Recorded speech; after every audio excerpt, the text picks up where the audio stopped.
Couldn't see his eyes, but he held an aggressive posture facing me. He then says, "It was you."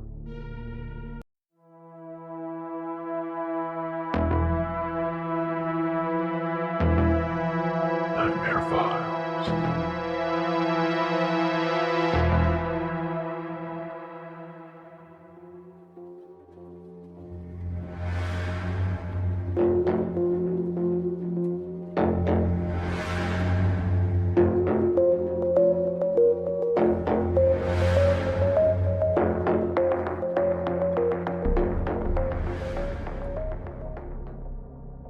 When I was about 10 or 12, I don't really remember, but I had an odd experience.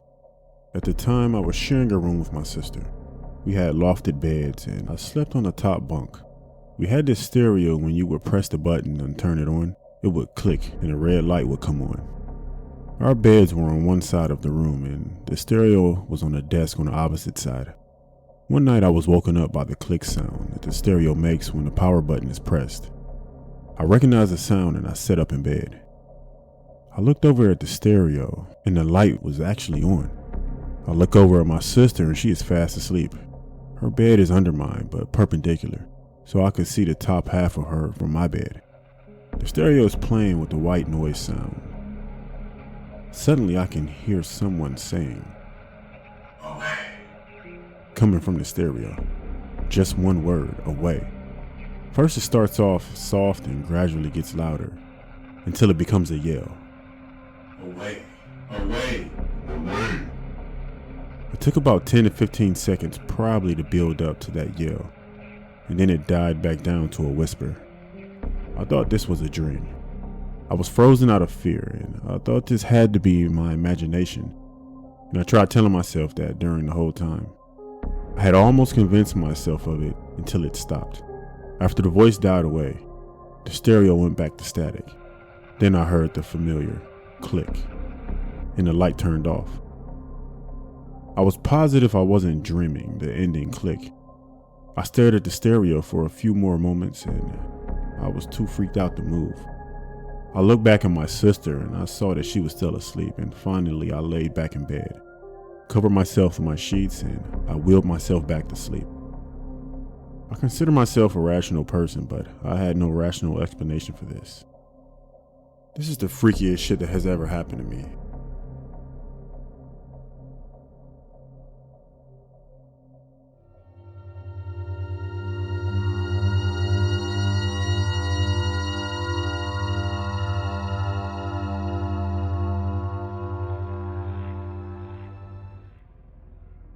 This story is about my friend and her 6-year-old son.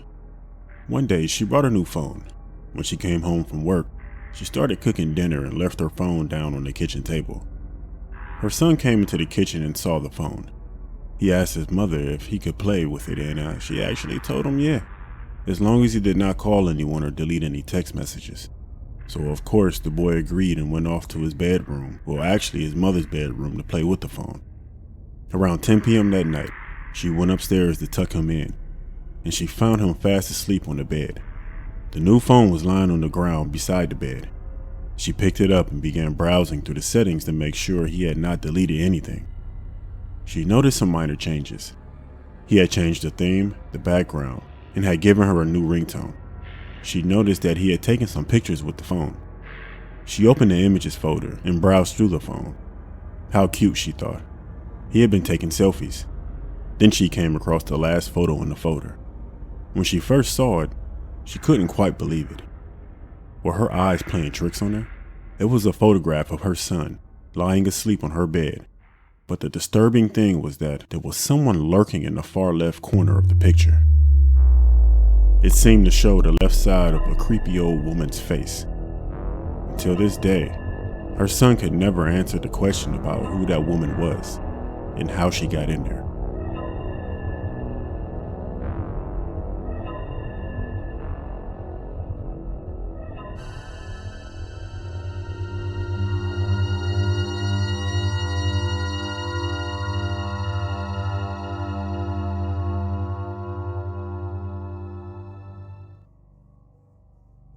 I'm a 23-year-old woman, and I used to live in a pretty urban area in India when I was 19. So I was living alone in an apartment building. It was in the heart of the city, restaurants, malls all around, hustle and bustle all day and night. Nothing scary happened there.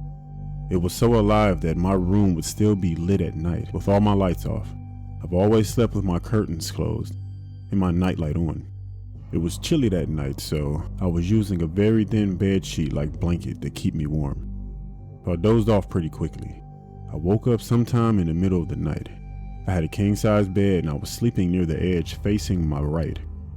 I was woken up by a pulling sensation like someone was pulling my blanket. It wasn't the typical horror movie style pulling down. It was more like a jolting pull. I turned to my left, nothing was there. At least I saw nothing. Then I noticed that every nightlight in my house was switched off, but I shrugged it off as a power outage. Although I had a backup battery, I assumed it was being exhausted too. I turned around to go back to sleep, and that's when I felt it again, but this time at a greater strength. With the complete sense that nobody was there with me, my body froze. The blanket started pulling up and down, basically in every direction as if it wanted to remove it from my body, and finally it did. The blanket started scuffling and folding aggressively behind my back.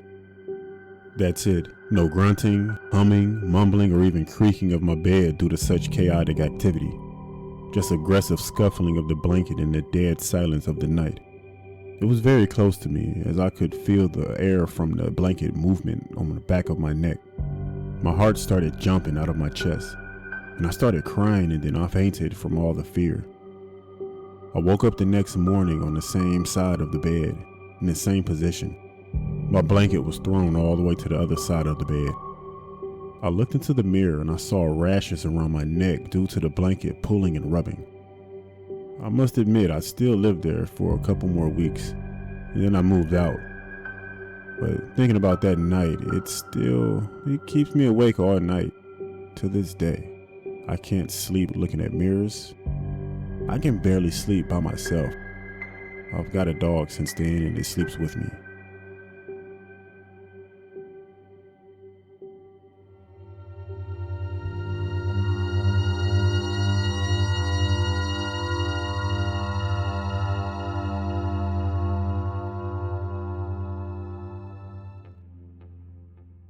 One rainy day when I was driving home, I came across this man who was walking. As I'm approaching him, I debate with myself if I should give this man a ride or not. It can be dangerous because you never know what can happen, but in the end I decided to stop and ask him if he needed a ride. When I stopped, I looked at him and my first thought is, poor man, soaking wet, dirty clothes, and with a face of someone that just lost everything. So I asked him, "Can I give you a ride, sir?" Which he replies, "A ride downtown will be appreciated." I told him of course, and he got inside. When he entered the car, he didn't say a word. I tried making small talk, but he wasn't answering. He just sat there looking into the void. After a few minutes, I asked him if he wanted to eat something. It was late in the night, but I could pass my house and make something for this man. I had established at this point that this man wasn't dangerous at all. He looked skinny and frail. The man answered, "Yes, please. I haven't eaten in a few days." It didn't surprise me, and I told him I would prepare something to eat, then I would arrange a place for him to sleep. When we arrived, I took the man to the kitchen. I told him to sit down and I would prepare something for us to eat. He sat down and I went into the fridge and I saw what I could do for the both of us. I was actually hungry too. But when I looked back to check the guy again, he was already gone. I couldn't find him anywhere. I had checked everywhere except in my basement. Usually my basement door is always locked, but for some reason this time it wasn't. So I made my way down the stairs and I see him standing in the middle of my floor, looking at me at the bottom of the stairs. I approached him slowly. Couldn't see his eyes, but he held an aggressive posture facing me. He then says, "It was you." "I don't understand," I said. At that moment, he shows me a necklace and says, "This was my wife's, and I found it here. It took me a long time, but I finally caught you." He draws out a knife from his pocket and he tries to slash my neck. He missed by inches but made me fall back. Once on the ground, I took my concealed handgun and I shot him twice in the chest.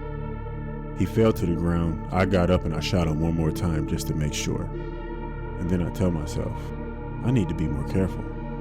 You see, the thing is, I've done some messed up things in my past, and this guy pretty much caught me.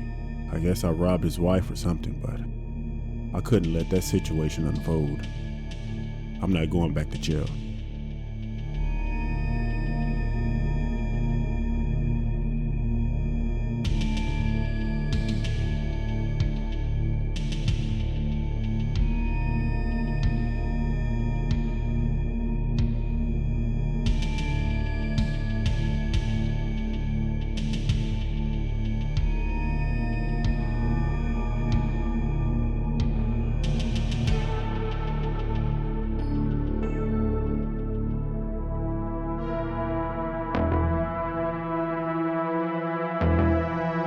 Nightmare Files.